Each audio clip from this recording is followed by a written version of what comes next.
Bienvenidos sean todos a Vive Bien, su programa y el espacio donde estamos tratando de consultar la sabiduría divina para la vida. Y como siempre, me acompañan para el diálogo el pastor Vladimir Polanco, el pastor Adam Dickey y el pastor Gamaliel Grano. Estamos contentos, su servidor, el pastor Roberto Herrera, de poder tener esta interacción con todos ustedes. Y la verdad es que hoy queremos hablar de un tema que seguramente a todos nos hará muy bien.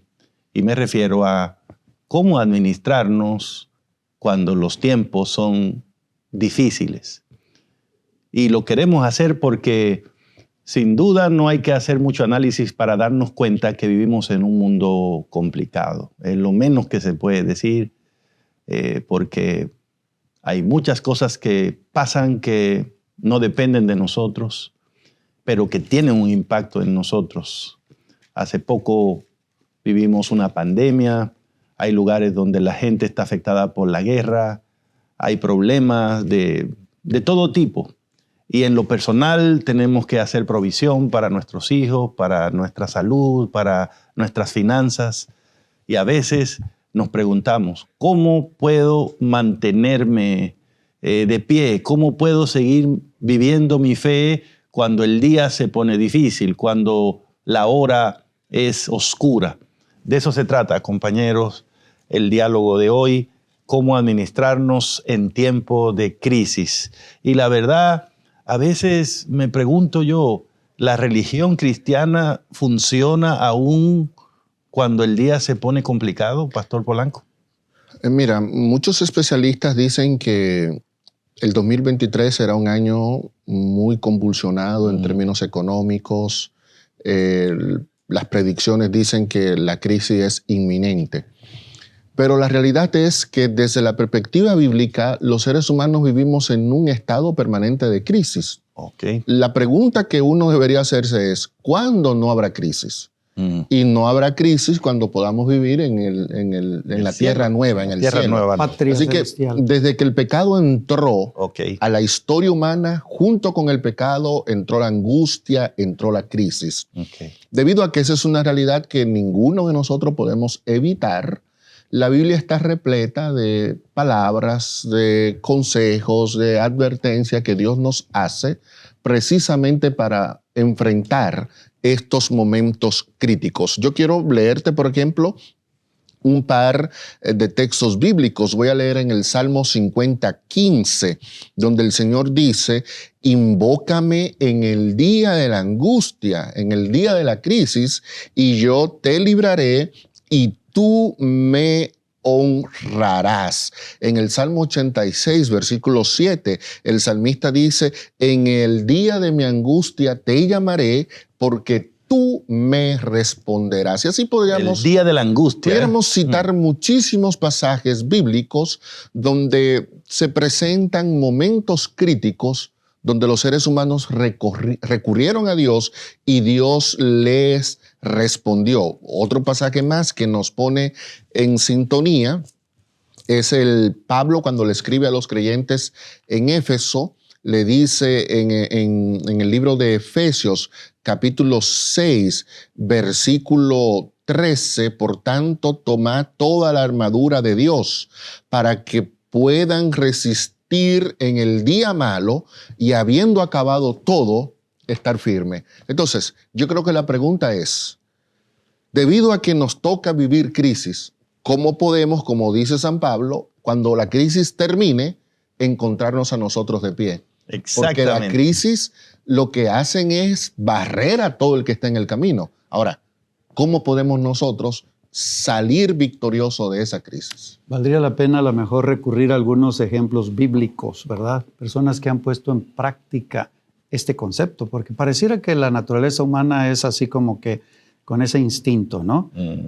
Viene un funeral, viene una enfermedad y entonces nos arrodillamos. Pero es prácticamente el consejo en su palabra, ¿no? Sí. Hay un caso, por ejemplo, 2 de Crónicas 20, ¿no? Donde una serie de reyes, aquí dice los hijos de Moab, de Amón, estoy en 2 de Crónicas 21, y los amonitas vinieron contra Josafat a la guerra. Josafat era el rey de Judá, el imperio del sur, ¿verdad? Y dice que pues se confabularon y de pronto pues se vio en esa crisis, o sea, ¿qué voy a hacer? O sea, son muchos contra uno. Y hay algunos versículos que me encantan, ¿verdad? Dice, todo Judá, dice el verso 13, estaba de pie delante de Jehová con sus niños, sus mujeres, y de alguna manera Dios les viene y les da una indicación. Miren el versículo 20. Cuando se levantaron por la mañana, salieron al desierto de Tecoa. Mientras ellos salían, Josafat, estando en pie, dijo, oídme, Judá, moradores de Jerusalén, creed en Jehová vuestro Dios y estaréis seguros. Wow. Hace un momento por aquí, platicando con el pastor Gamaliel, dice, es que Salomón lo había dicho en su oración, cuando el pueblo esté en angustia, volteen a Jerusalén, símbolo de la presencia de Dios. Y es precisamente lo que hicieron. Y luego dice, estaréis seguros, creed en sus profetas y seréis prosperados. Me gusta mucho ese enfoque, Pastor Adán, porque en la historia que usted refiere, podemos ver claramente los dos elementos. Número uno, el elemento del día de angustia. En la hora difícil. En la hora difícil. Y ahí estamos hablando de un verdadero problema. Eran 3 naciones contra una.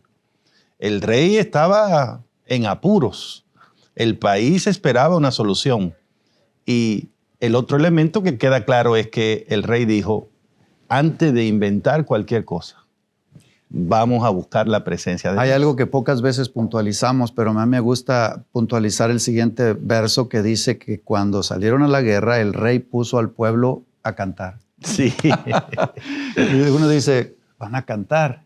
Y de ahí yo creo que vienen los himnos de guerra, ¿verdad? Que cuando los himnos nacionales, ¿verdad? Victoria. Aquí en que México. Dan ánimo en medio de la angustia, dan ánimo. Sí.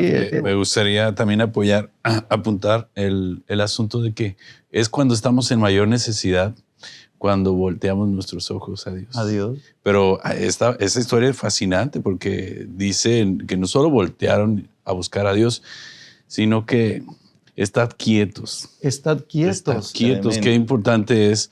A veces el Señor está dispuesto a hacer grandes cosas por nosotros y para nosotros, pero a veces le queremos ayudar al Señor en el día malo, ¿no? Ajá. En el día malo hay que estar quietos, hay que depender de Dios, hay que voltear a buscarle con fe. Es un asunto de fe, la provisión, por supuesto, ¿verdad? Sí. Y qué interesante, por supuesto, esta historia terminó con un final muy feliz, ¿verdad? Pero, ¿qué pasa con nosotros cuando tenemos crisis y dificultades? ¿Será que buscamos a Dios como primera alternativa? ¿O primero nos movemos, hacemos muchos movimientos, muchas cosas, buscamos préstamos y cuando ya no podemos, entonces buscamos a Dios? ¿Cuál es el consejo bíblico en ese caso, Pastor Gama? Viene la crisis, viene la angustia. Primero debo usar mi energía, mi creatividad, mis contactos. Y ya cuando eso me falle, ahí tengo a Dios para apoyarme, ¿o cómo funciona? Pues miren, por supuesto la recomendación es dependencia de Dios. Hay un caso bíblico que me llama la atención, David, del cual se dice que era conforme al corazón de Dios, pero tuvo por lo menos 2 episodios ahí oscuritos, ¿no? No días oscuros. Día de angustia. Sí, y uno de ellos, aparte de aquella caída con aquella mujer que no era la suya, me refiero en aquella ocasión donde el rey David pide censar. Dice la Biblia en Primero de Crónicas 21, 1 y 2, dice, pero Satanás se levantó contra Israel e incitó a David a que hiciese censo de Israel.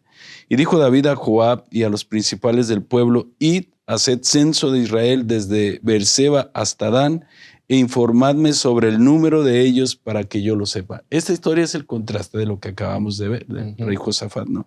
Ahora el rey se siente poderoso, ahora el reino se ha establecido. Tenemos sí, entonces a él se le pasó, inspirado por Satanás, dice la palabra de Dios, por la mente saber con cuánto contaba. Y estamos hablando de recurso humano, cuántos soldados tenían, pero eso implicaba todo. ¿Qué tan poderoso es mi ejército?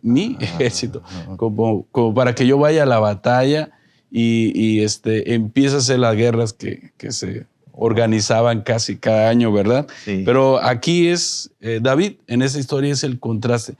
Y sepamos nosotros que por este pequeño detalle el Señor mandó su ángel destructor, Sí. ¿verdad? Murieron miles de personas por esta decisión que después se arrepintió, y es una enseñanza para nosotros, que a veces dependemos de nuestras propias fuerzas. Tremendo. Y al final nos arrepentimos, ¿no? Tremendo. Ese confiar en Dios, tanto en Josafat, que nos dio el ejemplo, y David, que nos demostró que no, tenemos que entenderlo no como una virtud pasiva.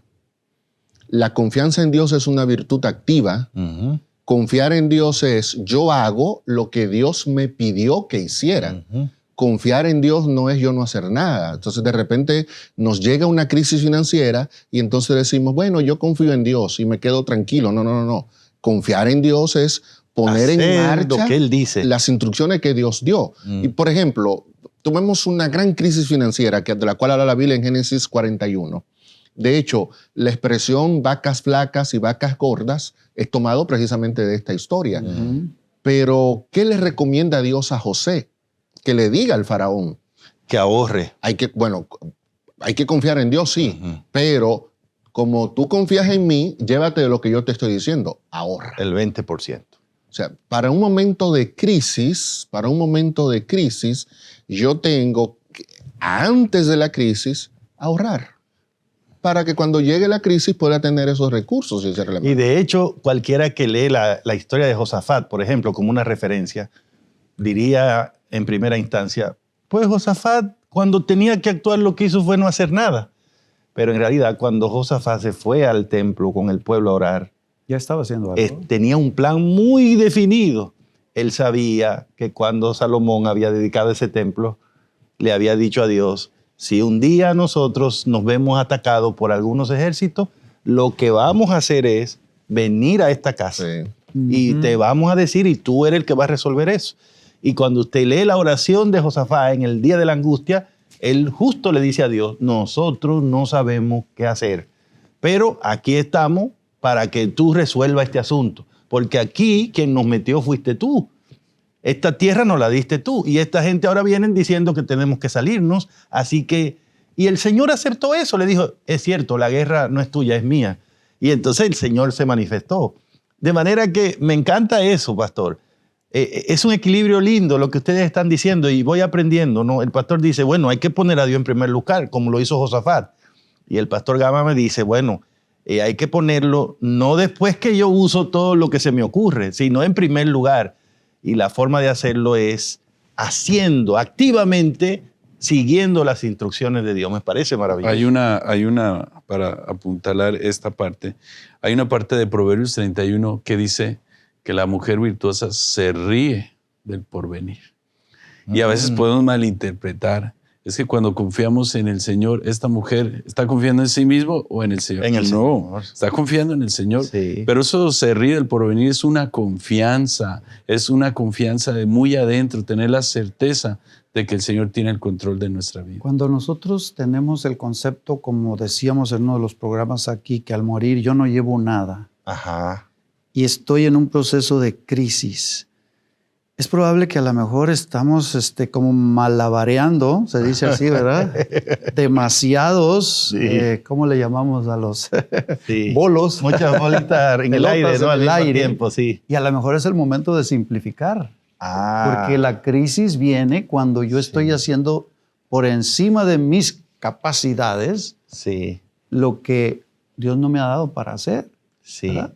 Y a lo mejor hay que empezar porque una crisis es la oportunidad precisamente de aligerar la carga, voy a decirlo así. El médico te dice, tienes que renunciar a un trabajo, tienes dos. No, es que yo necesito, mira, tengo que pagar a la universidad.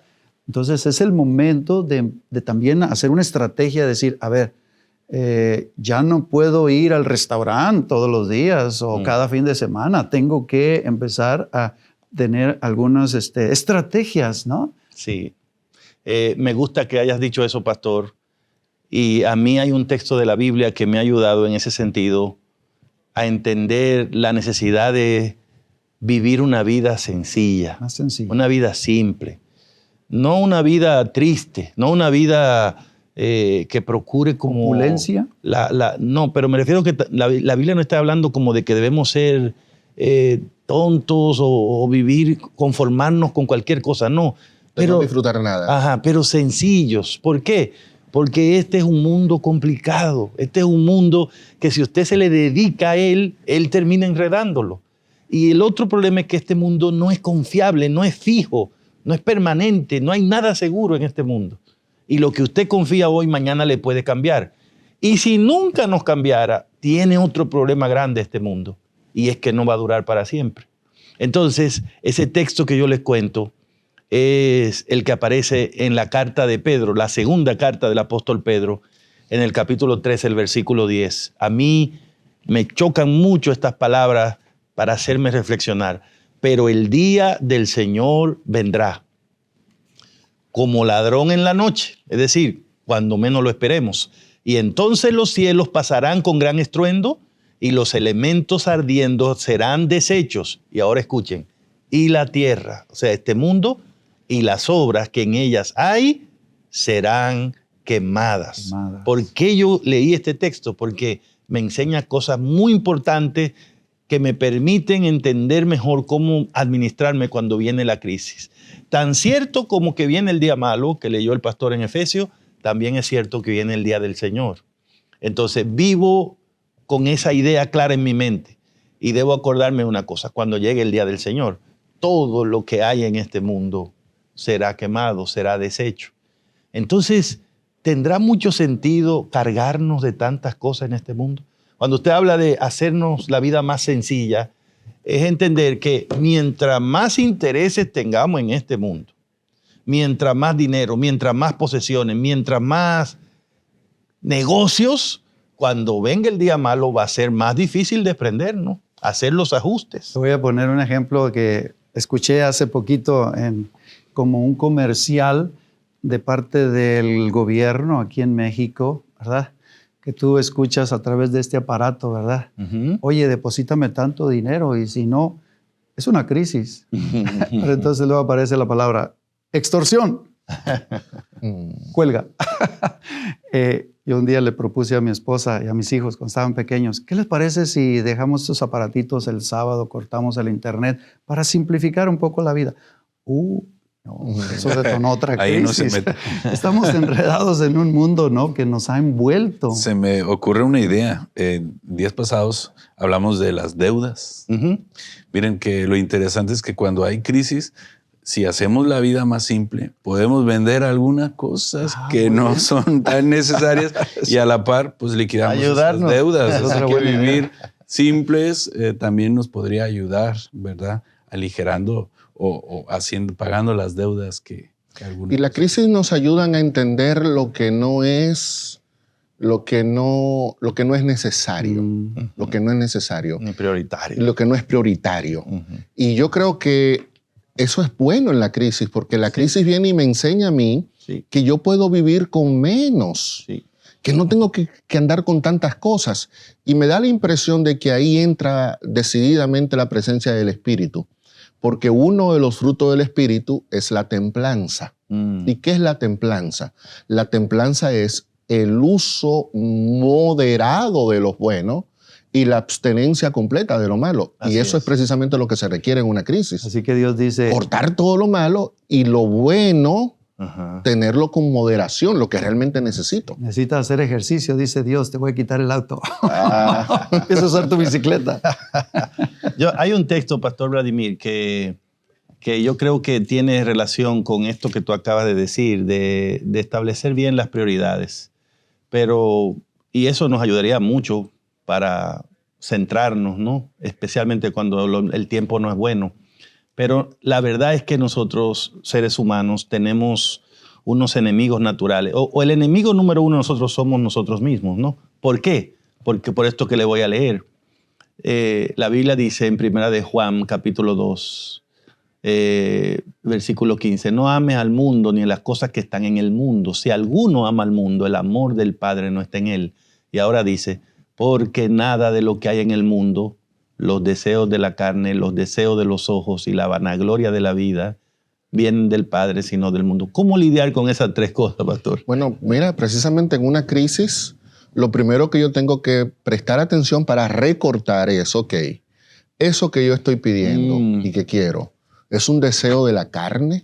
Es decir, o de los ojos. Es algo que no me lo provoca una necesidad ética, moral, sino precisamente el dominio de Satanás en mi vida, algo completamente carnal. Número 2, los deseos de los ojos. O sea, yo vi el reloj. No es que lo necesito porque tengo la hora en la computadora, tengo la hora en el celular, tengo la hora en el carro, pero vi el reloj, me gustó. Los deseos de los ojos. Y número 3, la vanagloria de la vida. O sea, simplemente lo que quiero es que Roberto, cuando vea mi carro, sienta que yo estoy en una mejor posición que él. Entonces, cuando uno mira esos 3 elementos, curiosamente, de la perspectiva negativa, te ayudan a establecer cuáles son las genuinas prioridades que debe tener en la vida. Porque tus prioridades no deben girar en torno a la carne, no debe girar en torno a lo que tú ves, no debe girar en torno a la gloria que tú quieres conseguir, sino que tiene que girar en torno a lo que va a permanecer para siempre. Bueno, yo perdón, pastor, en el contexto profético hay una luz que dice, mira, no te preocupes si no tienes dinero, va a llegar el día que no vas a poder ni comprar ni vender. Apenas nos quedan unos segundos. Si ustedes quieren decir una palabra final, tiene que ser muy puntual ahora, Pastor Gama. Bueno, hay crisis que nosotros originamos como personas. Hay crisis por medio de las circunstancias, pero dice la Biblia, hay pobres que siempre lo serán. Sí. Bueno, que siempre los tendréis, sí, pero hay otros que siempre lo serán, porque a través de estas 3 cosas, los deseos de la carne, las ambiciones, la fama y todo, nosotros podemos tener gastos innecesarios. Yo quisiera que nos vacunáramos en ese asunto, ¿verdad? Al respecto, hay cosas que no son necesarias y cuando vamos detrás de ellas, forman crisis. Bueno, pues permítanme simplemente hacer un resumen aquí final para ustedes de lo que hemos conversado hoy. Del día malo no nos vamos a librar, sería mejor que nos preparemos para enfrentarlo y la mejor forma de hacerlo, de acuerdo a lo que hemos estudiado hoy, lo que hemos conversado aquí, es poniendo a Dios en primer lugar, es poniéndolo a Él y a sus recursos antes que a los propios, siendo activo en obedecer su palabra y buscando la manera de que el Espíritu Santo controle nuestra vida, nuestros ojos, nuestra carne, nuestros deseos. No olviden que tan cierto como que viene un día malo, también de cierto es que el Señor está con nosotros todos los días hasta el fin del mundo. Amén. Y espero que puedas sentirlo en tu vida hoy y siempre. Permíteme orar por ti. Gracias, Señor, por esta oportunidad, por recordarnos que vas a estar ahí, no importa cómo esté el día, por recordarnos que hay victoria en Cristo, aún en medio de las dificultades. Danos esa victoria hoy y siempre, en el nombre de Jesús. Amén. Amén.